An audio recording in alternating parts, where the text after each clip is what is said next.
जय श्री कृष्णा। राधे राधे। आज की कथा में आप सभी भक्तों का हार्दिक स्वागत है। भगवान श्री कृष्ण और श्रीमती राधा रानी की कृपा सदैव आप पर और आपके समस्त परिवार पर बनी रहे। दोस्तों, आज आप सुनेंगे चैत मास की कथा का 18वां अध्याय। तो भगवान श्री हरि विष्णु का ध्यान करके आज की पावन कथा का प्रारंभ करते हैं। श्री हरि जी बोले कि हे ब्राह्मण, मैं तुम्हारी इस तपस्या, पुण्य, सत तथा पावन स्त्री से बहुत संतुष्ट हूँ। तुम मुझसे कोई वर मांगो। सोम शर्मा ने कहा कि हे प्रभु, पहले तो आप मुझे भली भांति निश्चित किया हुआ एक वर दीजिए कि मैं प्रत्येक जन्म में आपकी भक्ति करता रहूं, और दूसरा यह कि मुझे मोक्ष प्रदान करने वाले अपने अविचल परमार्थ का दर्शन बताइए।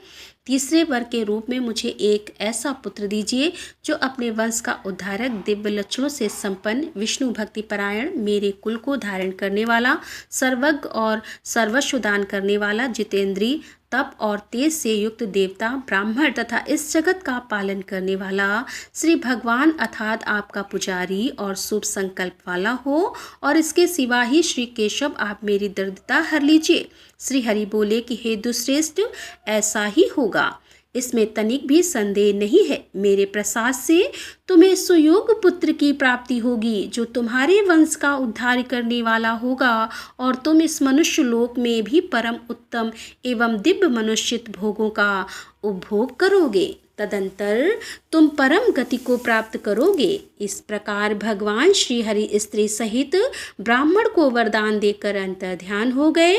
और तदंतर दुश्रेष्ठ सोम शर्मा अपनी पत्नी सुमना के साथ नर्मदा के पुण्य तट पर परम पावन उत्तम तीर्थ अमर कंटक में रहकर दान पुण्य करने लगे। इस प्रकार बहुत समय व्यतीत हो जाने पर एक दिन सोम शर्मा कपिला और नर्मदा के संगम में स्नान करके निकले और घर आकर ब्राह्मणोचित कर्म में लग गए। उस दिन व्रत से शोभा पाने वाली परम सौभाग्यवती सुमना ने पति के सहवास से गर्भ धारण किया, और समय आने पर उस बड़भाग्नि ने देवताओं के समान कांतिमान उत्तम पुत्र को जन्म दिया, जिसके शरीर से तेजोमय किरणें छिटक रही थी। उसके जन्म के समय आकाश में बारंबार देवताओं के नगाड़े बजने लगे। तत्पश्चात ब्रह्मा जी देवताओं को साथ लेकर वहां आए और स्वस्थ चित्त से उस बालक का नाम उन्होंने शुभ्रत रखा। नामकरण करके महाबली देवता स्वर्ग को चले गए। उनके जाने के पश्चात दुश्रेष्ठ भूमिक सोम शर्मा ने बालक के जात कर्म आदि संस्कार किए।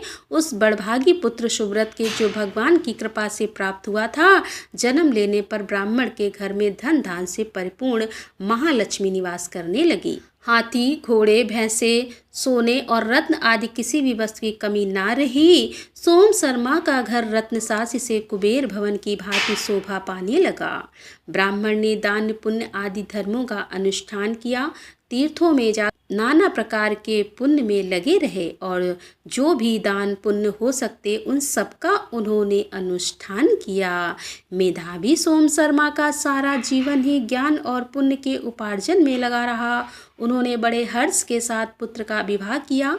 फिर पुत्र के भी पुत्र उत्पन्न हुए, जो बड़े ही पुण्य आत्मा और उत्तम लक्षणों से संपन्न थे। वे सदा सत्यवादी, धर्मात्मा, तपस्वी तथा दान धर्म में संलग्न थे।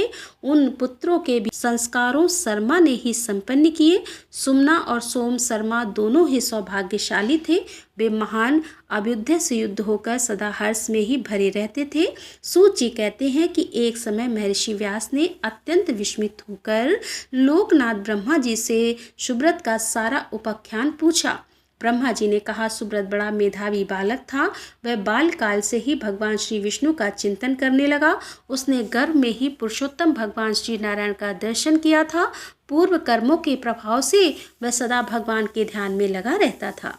वह गान विद्याभ्यास करते समय भी शंख, चक्र, गदाधारी उत्तम पुण्यदयी भगवान श्री पद्म नाम का ध्यान और चिंतन किया करता था। इस प्रकार वह दुश्रेष्ठ सदा श्री भगवान का ध्यान करते हुए ही बच्चों के साथ खेला करता था। वह मेधावी, पुण्यात्मा और पुण्य में प्रेम रखने वाला था। उसने अपने 7 बालकों का नाम अपनी ओर से परमात्मा श्री हरि के नाम पर ही रख दिया। वह महामुनि था और भगवान के ही नाम से अपने मित्रों को पुकारता था। ओ केशव, यहाँ आओ। ओ चक्रधारी माधव, बचाओ। पुरुषोत्तम, तुम ही मेरे साथ खेलो। हे मधुसूदन, हम दोनों को वन में ही चलना चाहिए। इस प्रकार श्री हरि के नाम ले लेकर वह ब्राह्मण बालक मित्रों को बुलाया करता था।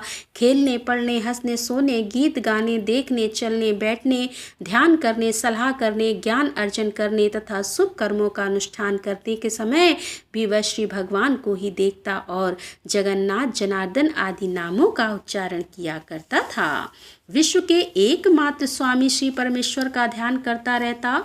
ऋण, काष्ठ, पत्थर तथा सूखे गीले सभी पदार्थों में वह धर्मात्मा बालक श्री केशव को ही देखता।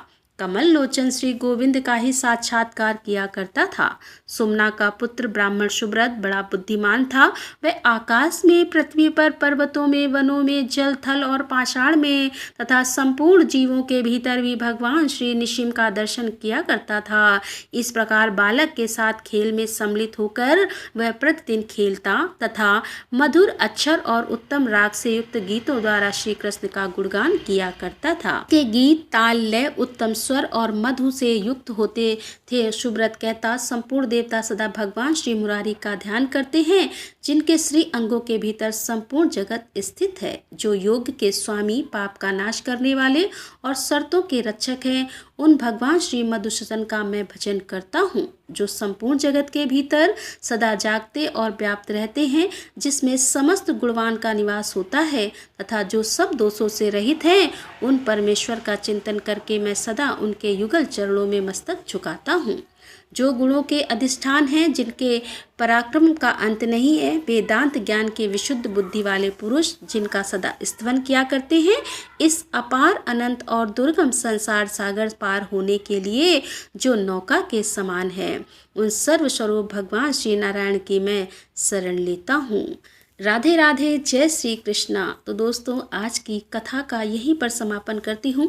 इसके आगे का वृतांत आप कल की कथा में सुनेंगे। उम्मीद करती हूँ कि आज की कथा ये आपको ज़रूर पसंद आई होगी। वीडियो पसंद आई हो तो वीडियो को लाइक करें, शेयर करें और कमेंट बॉक्स में राधे राधे लिखना बिल्कुल मत भूलें। तो मिलते हैं इसके आगे के अध्याय लेकर। तब तक के लिए राधे राधे, जय श्री कृष्णा, हर हर महादेव, जय भोलेनाथ की।